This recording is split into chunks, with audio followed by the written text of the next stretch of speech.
Disaster recovery, sites and test types. This is the last lesson of Domain 4, and it brings the recovery objectives, the site choice, and the discipline of testing together.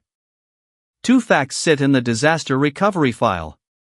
The recovery site is a cold site, chosen because it was the cheapest option, and the organization's most critical system has a recovery time objective of 2 hours. And the plan itself, 40 careful pages, has never once been tested. On paper, there is a DR capability. Read the two facts together, and there is a system that must be back in 2 hours, a site that takes days to stand up, and no evidence any of it works. Start with sites. Where you recover to is a trade-off between cost and how fast you can be running again, and the choice is driven by the RTO from Lesson 11.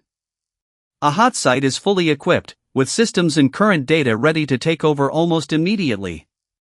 Fastest recovery, highest cost. It is what a short RTO demands.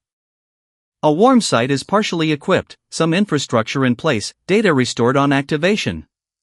Recovery in hours to a day, moderate cost. It suits a moderate RTO. And a cold site provides only space, power and connectivity. Equipment and data must be brought in and built up. Cheapest and slowest, days to activate. Only acceptable for a long RTO.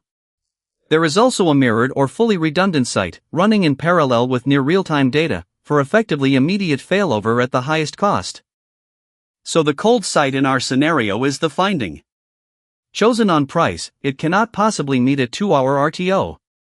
The site must fit the objective, and a critical, low RTO system justifies the expense of a warm or hot site. Choosing by cost alone, ignoring the RTO, is the wrong answer.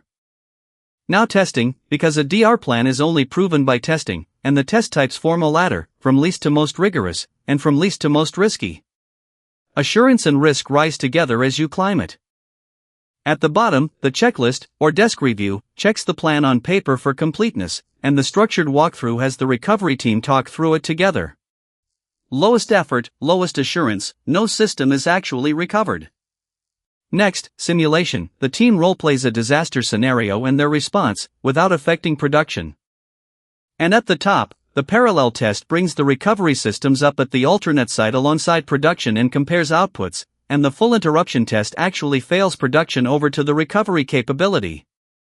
These give the strongest assurance, they prove recovery genuinely works, and they carry the most risk, because a failed test disrupts live operations. Underneath both choices is the discipline our scenario is missing entirely. The plan has never been tested.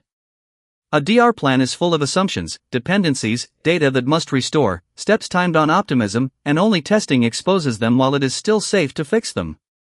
Until it has been tested, there is no assurance the plan works, and a real disaster is the worst possible moment to discover it does not. It is the untested rollback from Domain 3, and the unexercised continuity plan from the last lesson. An untested fallback is a hope, not a control.